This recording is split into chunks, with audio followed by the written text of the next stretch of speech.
Hi guys, my name's Kaiser and today I'm going to be doing another PC build video with you guys.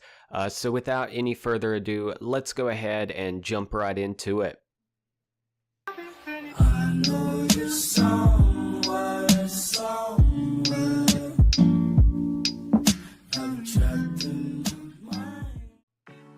Okay, so first up on our list, we have the Pentium G4560. It's a 3.5 gigahertz dual-core processor. This one that we're going to be doing today is another budget build. So for this, I figured you can't beat it for the price. I mean, it's $84, and I believe that's the Amazon price for it. So you could probably actually find it a little bit cheaper if you look hard enough. For the motherboard, I went with the MSI B250 Pro VDH Micro ATX LGA 1151 motherboard.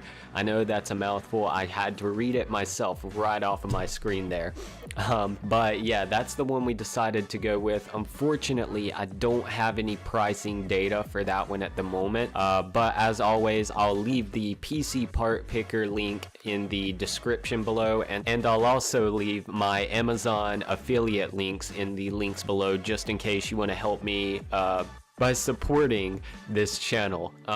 For the memory, I decided to go with the G-Skill Ripjaw 5 series. I went with two 4GB sticks of DDR4 RAM clocked in at 2133. The storage went tried and true with that. As always, I decided to go with the Western Digital Caviar Blue. I mean, it's pretty much a staple piece for any budget build, especially at the price point that we're going for with this one. The video card, same way.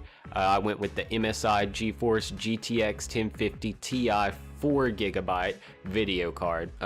For the case, I went with the Raid Max Vortex ATX mid-tower case. I've never actually used one of those before, but it did get some fairly good ratings online, so that's what I decided to go with. Unfortunately, I don't have a lot of pricing data this time. I know that the Western Digital hard drive is hovering around $50 as always. But anyways, let's go ahead and move into the power supply. For the power supply, I decided to go with the EVGA Supernova G3 550 watt 80 plus bronze certified fully modular ATX power supply. And that pretty much wraps up all of the components in this list. The total that I got when I first built it came out to $233.16, give or take a few dollars depending on the day of the week. But let's go ahead and wrap this video up. If you guys did enjoy this video today, make sure to hit that like button. Also make sure to hit that subscribe button if you guys do enjoy this kind of content and want to see more like it. Anyways guys, I hope you have an awesome day.